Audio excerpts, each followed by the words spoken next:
بسم اللہ الرحمن الرحیم۔ شروع اللہ کے نام سے جو بڑا مہربان نہایت رحم کرنے والا ہے۔ آج کا ہمارا سبق ہے سورۃ القاریہ۔ اس کے پہلے لفظی معنی کریں گے، پھر اس کے بعد اس کا سلیس ترجمہ۔ تو آئیے سب سے پہلے اس کے لفظی معنی کرتے ہیں۔ سب سے پہلے لفظ ہے جی القاریۃ۔ القاریۃ کے معنی ہوتے ہیں کھڑکھڑانے والی۔ القاریۃ کھڑکھڑانے والی۔ نمبر 2 ما کا مطلب کیا ہے۔ القاریۃ کھڑکھڑانے والی۔ وما اور کیا، ادراکا تم جانو، مل قاریہ کیا ہے کھڑکھڑانے والی۔ کھڑکھڑانے والی کیا ہے، کھڑکھڑانے والی، اور کیا جانو تم، مل قاریہ کیا ہے کھڑکھڑانے والی۔ یوم اس دن، یکون ہوں گے، الناس لوگ، کل فراشی جیسا کہ پتنگے، پروانے۔ المبسوس، المبسوس کے معنی ہوتے ہیں بکھرے ہوئے۔ جیسے ساون کے موسم میں شام کے وقت پروانے مختلف جگہوں پہ بکھرے ہوئے پڑے ہوتے ہیں، ایسے انسان ہوں گے۔ وتکون اور ہوں گے، یہ لفظ پہلے بھی گزر گیا۔ الجبال وہاں تھا الانسان، یہاں ہے الجبال، انسان لوگوں کو کہتے ہیں، جبال پہاڑ۔ تو پہاڑ ہوں گے کل اہنی جیسا کہ اون یا روئی۔ اہن کہتے ہیں روئی کو یا اون کو، کاف تشبیہ کے لیے ہوتا ہے جیسا کہ۔ المنفوش، منفوش کہتے ہیں دھنی ہوئی، جیسے روئی کو دھنا جاتا ہے اور روئی اڑتی ہے ایسے۔ پہاڑوں کی یہ حالت ہوگی کہ اس دن وہ پہاڑ روئی کی طرح ایسے نرم ہو کر کے، آج کتنے سخت ہیں، اور روئی کی طرح نرم ہو کر کے مختلف رنگوں میں ایسے اڑ رہے ہوں۔ فَأَمَّا پس جب، من جو یا جس کے، ثقلت، ثقلت کا مطلب ہوتا ہے بھاری ہوں گے، ثقیل سے ہے۔ موازینہ تول میں، ترازو میں، موازین یہ جمع ہے، اور اوزان کی، اوزان کہتے ہیں وزن، ترازو کو کہا جاتا ہے، ترازو میں۔ فہوا پس وہ، یعنی جس کا وزن بھاری ہو۔ فی کا معنی میں، بیچ۔ عیشت، عیشہ کہتے ہیں زندگی کو، عیشہ کے معنی زندگی۔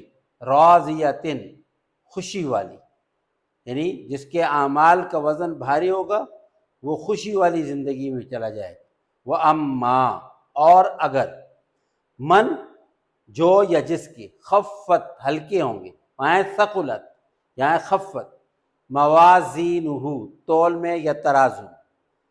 فَأُمُّهُ پس اس کا ٹھکانہ، امہ کا مطلب ٹھکانہ، فَأُمُّهُ پس اس کا ٹھکانہ، حاویۃ حاویہ ہے۔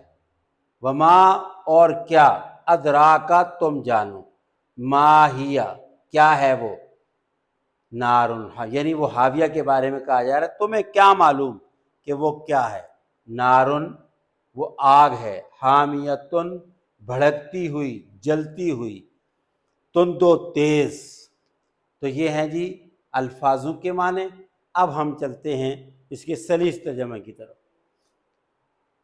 تو آئیے سلیس ترجمہ کرتے ہیں۔ سب سے پہلے اور دوسری آیت، القاریہ کھڑکھڑا دینے والی۔ مل قاریہ کیا ہے وہ کھڑکھڑا دینے والی۔ نمبر 3، وما ادراک مل قاریہ تجھے کیا معلوم کہ وہ کھڑکھڑا دینے والی کیا ہے۔ یوم یکون الناس کالفراش المبثوث، یوم یکون الناس جس دن انسان بکھرے ہوئے پروانوں کی طرح ہو جائیں گے۔ وہ کھڑکھڑانے، یہ قیامت کے مختلف الفاظ استعمال ہوئے ہیں، یہاں پر قاریہ کا لفظ استعمال ہوا ہے۔ تو وہ قیامت کے دن کے بارے میں کہا جا رہا ہے کہ لوگ ایسے پڑے ہوئے ہوں گے جیسے بکھرے ہوئے پرندے، بکھرے ہوئے پتنگے۔ اور نمبر 4 بلکہ آیت نمبر 5 ہے، اور پہاڑ دھنی ہوئی رنگین اون کی طرح ہو جائیں گے۔ پہاڑ دھنی ہوئی رنگین اون کی طرح ہو جائیں گے۔ یہ اس کے بعد یہ 5 آیتیں جو ہیں یہ قیامت کے بارے میں، ایک ہولناکی کے بارے میں بیان کیا گیا۔ اس کے بعد آگے انسان کے نامہ اعمال سے متعلق اللہ تعالیٰ نے ارشاد فرمایا، پھر فَأَمَّا مَنْ ثَقُلَتْ مَوَازِينُهُ، پھر جس کے پلے بھاری ہوں گے، یعنی اعمال کے پلے بھاری ہوں گے، فَهُوَ فِي عِيشَةٍ رَاضِيَةٍ، تو وہ دل پسند آرام کی زندگی میں ہوگا، رضامندی، خوشی، عیش عشرت کی زندگی۔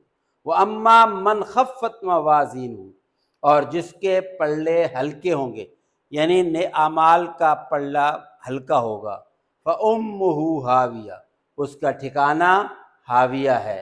وَمَا أَدْرَاكَ مَا هِيَ، اللہ تعالیٰ خود کہتے تجھے کیا معلوم کہ وہ کیا ہے۔ آخر میں خود اللہ جواب دیتے ہیں، نار حامیہ، وہ تند و تیز آگ ہے، یعنی بھڑکتی ہوئی بہت تیز آگ ہے۔ تو اس سورہ مبارکہ میں، سورہ قاریہ میں پہلی جو 5 آیات ہیں اس میں قیامت کی ہولناکی کے بارے میں بتایا کہ اس میں انسانوں کا کیا حال ہوگا اور پہاڑوں کا کیا حال ہوگا۔ انسان بھی بکھرے ہوئے پتنگوں کی طرح پڑے ہوں گے اور پہاڑ روئی کی گالوں کی طرح اڑ رہے ہوں گے۔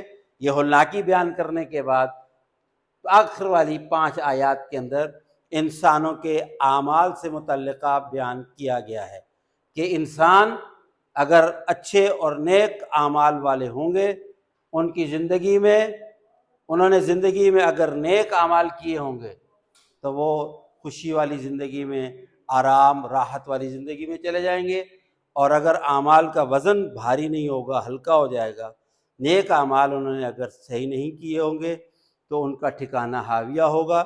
وہ ہاویہ کیا ہے؟ اللہ تعالیٰ کہتے ہیں بھڑکتی ہوئی آگ ہے۔ تو اللہ تعالیٰ ہمیں نیک اعمال کرنے کی اور برے اعمال سے بچنے کی توفیق عطا فرمائے۔